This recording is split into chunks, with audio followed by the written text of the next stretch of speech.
You left us somewhere out in the Bay of Biscay, surrounded by whales blowing spray into the morning air.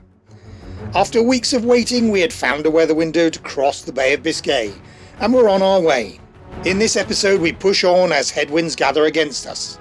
Seasickness and low morale strike again, before we finally make landfall, but not quite where we wanted to be.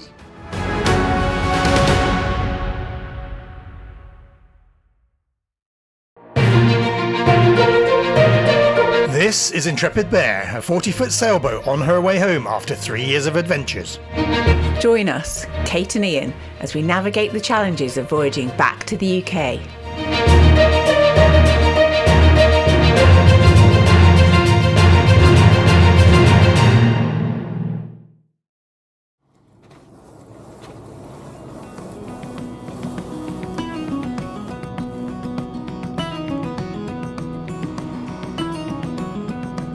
So, put the main up. The wind is at a reasonable angle and we're about to turn in half an hour, which should put it on a even, probably actually a bit of a broad angle, but then it is meant to come around through the day, or it's meant to be flat through the day. We don't know, so we'll got it up, hopefully, because it's not too rough anymore. It shouldn't be slamming around even if there's not that much wind, and hopefully it'll give us a reasonable bit of drive, which it's already doing. So, yeah, main's up.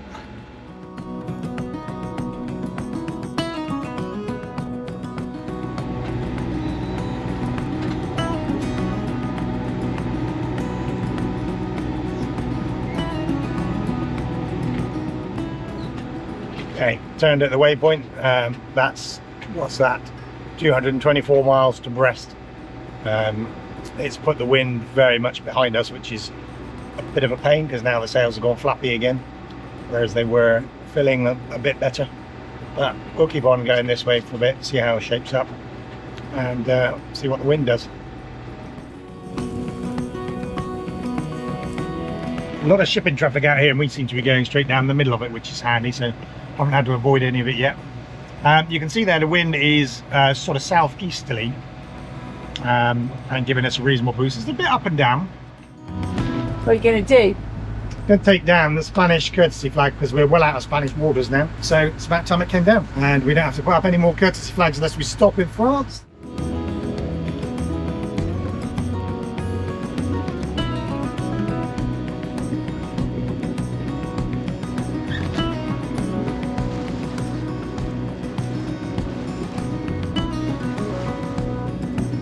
So conditions pretty benign actually. It's what is it, 20 to 4 in the afternoon. Yeah, not really enough wind to sail still and make our sort of time deadline, so we're still motoring. We're on about 55% fuel. It's really going to be critical at Brest really. We're meant to get a northerly wind.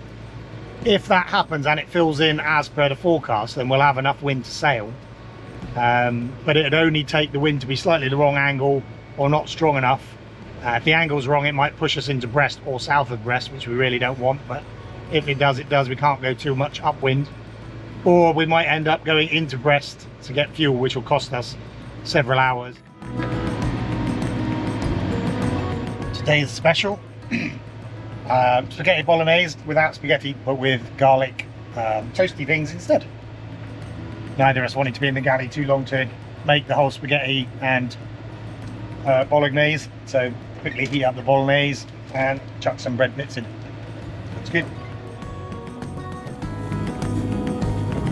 We've got some really big Atlantic swells coming in now. I'm rubbish at these things. I'd say 5 meters maybe, but they're really spaced apart and there's no wind, there's no real wind waves on there yet. It's obviously, there's the big system further out that we're hoping to pick up the start of, or the edge of, the northerlies that are due any time now. So it's kind of, the forecast still seems to be going according to plan. The wind is just starting to flip around. The waves from the system further out are starting to appear. So fingers crossed it ends up being as we hope and sailing from here on in and doesn't get too hectic. But the waves are quite big, so obviously there is a big storm further out, past Ireland I think it is at the moment, and moving this way, but hopefully we're going to be reaping the benefits of the front end of that and not get kicked up the arse by it.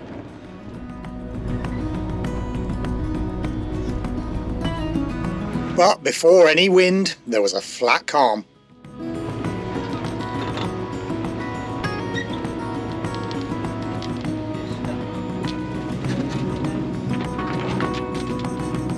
Don't know if you can see, but there's definitely ripples on the water ahead. And then if you look at the yellow blob on the chart plotter, you can see it's coming much more round to our port side now, but rather than our starboard. So certainly shaping up to be coming from where it's supposed to. So that's the mainsail across, and you can see on the chart plotter it's showing northwesterly at the moment. If it stayed there and strengthened up a bit, that'd be absolutely perfect. It is meant to be a bit more north, so I'm not going to be surprised if it does come more north. Motor vessel Alcazar, motor vessel Alcazar, sailing vessel Intrepid Bear, channel 16. Alcazar replying. Alcazar, this is Intrepid Bear, channel 06, sir. 06. Motor vessel Alcazar, this is sailing vessel Intrepid Bear. Do you receive me on channel 6, over? Roger, copy. Go ahead.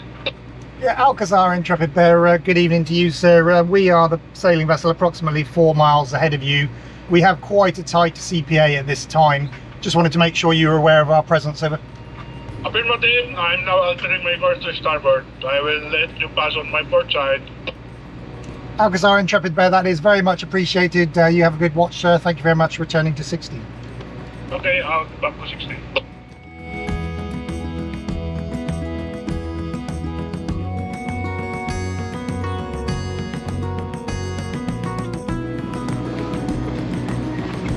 Back to glassy calm.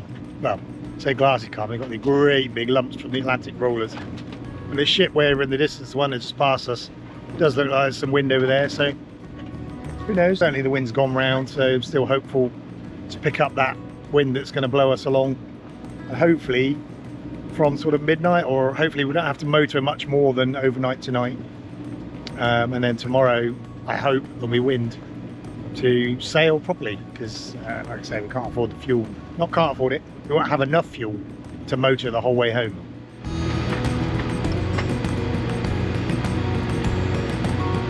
Hopefully it's just the evening coming, but the clouds look a bit ominous on the skyline, and a slightly ominous looking sky that gives me slight apprehension. But hey, we're out here, there's nothing we can do, so we just got to deal with whatever comes our way.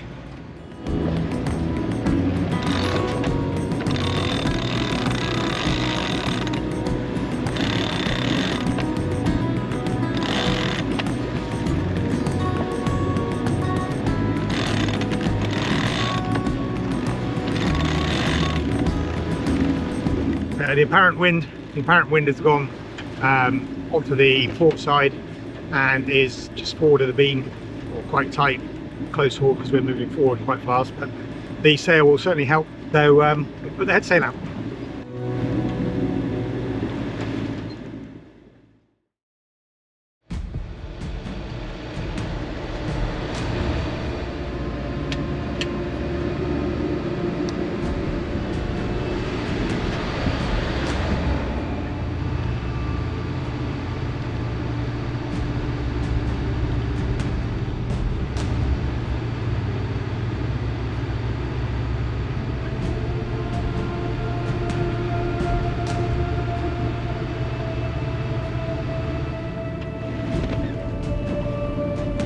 Well, that's a nasty little tease. Literally, we just thought it was picking up nicely. Now it's literally gone northeast, which is exactly where we're going. So it's right on the nose, it's slowing us down. And it's not helping us. So I've had to roll away there. It's frustrating though. That's like the second false start now. It seemed like it was coming, then it went away. Then it got good, and then it went away. Come on already.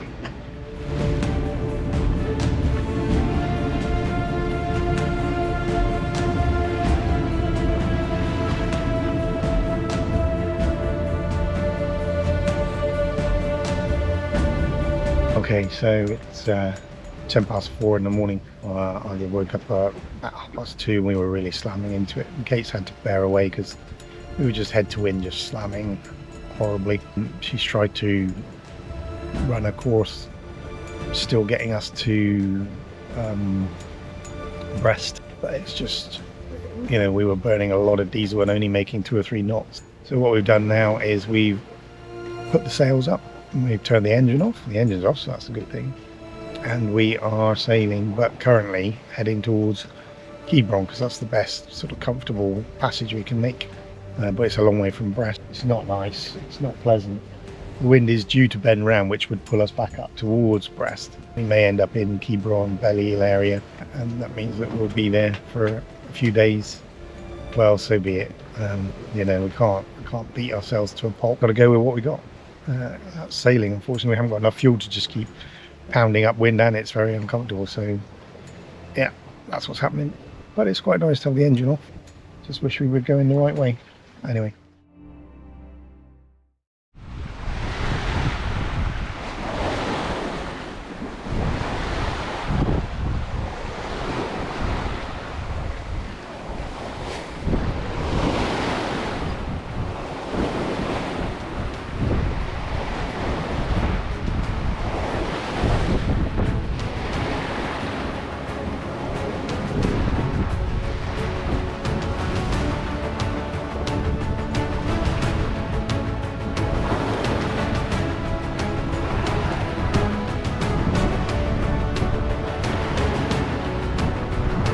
Day 3 dawned with us sailing as close as possible to the now increasing wind, trying desperately to at least make it to Brest. As I have already said, neither of us was loving this trip, and trying to live with the heeling angle and bashing into the waves was knocking the last of our endurance out of us. At one point we noticed water in our normally dry bilge, but were at least thankful to discover it was nothing serious and just water coming up through the head sink due to the angle of heel. Even that did nothing for our spirits.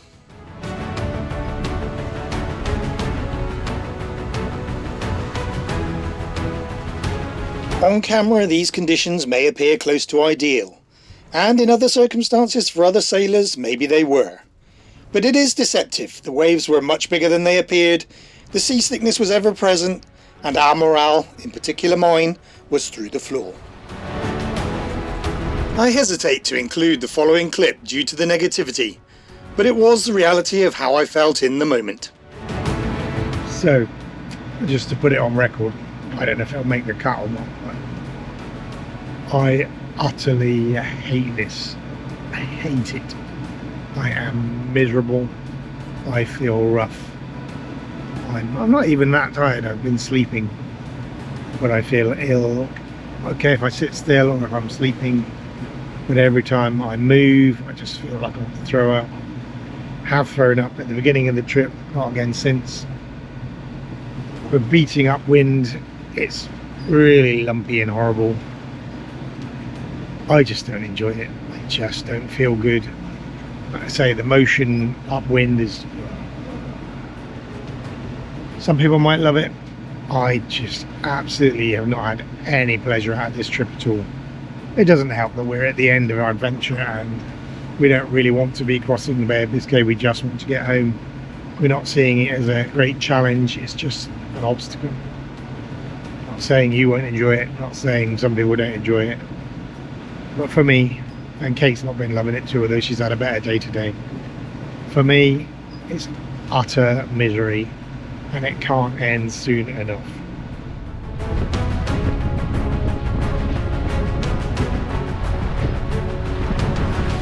Good afternoon. I don't think I've spoken today. I can't even remember what it was now. It was a rough night. I expect Ian's probably told you his version, or his truth, as people would say. Yeah, it's a slog, and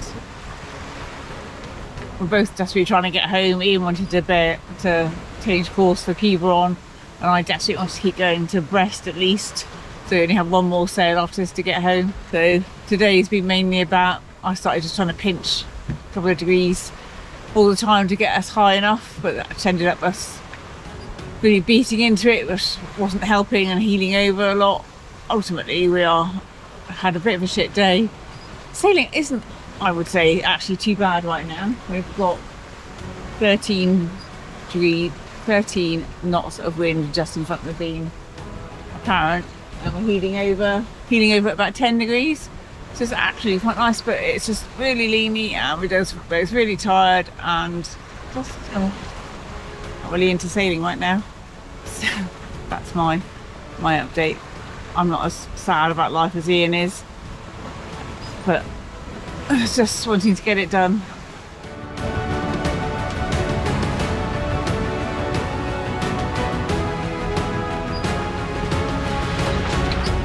We've hove to just so we could grab something to eat. I don't know if Ian's coming down with something, but he's not felt right all this trip. And I mean, I can't go down below and do anything other than lie down. I'm right up here, but down below is lie down or nothing. So I haven't been able to heat up any of the meals. I just made a kind of fake pot noodle while we've been hove to. Quick drink, clean up teeth, and carry on. Hopefully be in Brest tomorrow morning. Heaving to is a process where the head sail is backed, mainsail sheeted in, and the helm locked to almost stop the boat, but with wind still in the sails providing stability. It is very useful providing a break for a meal or just a little respite in rougher conditions.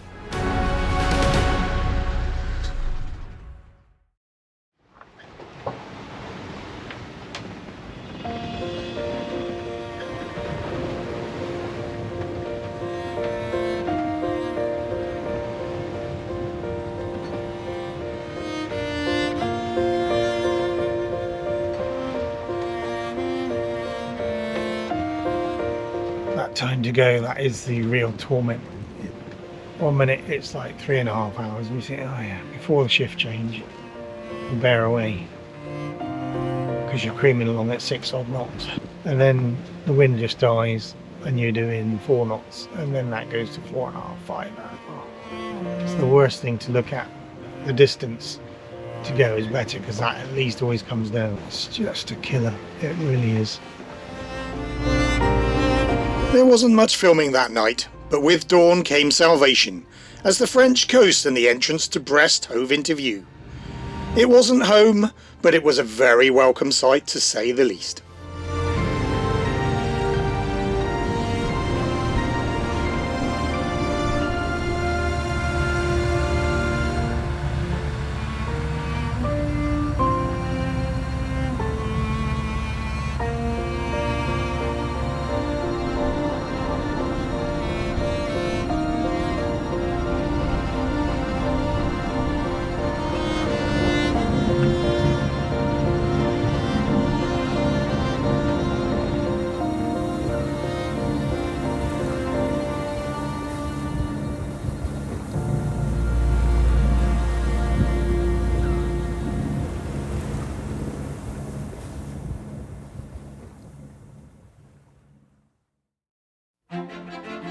So 2 very tired, emotionally drained sailors put down the cameras and made their way into the marina.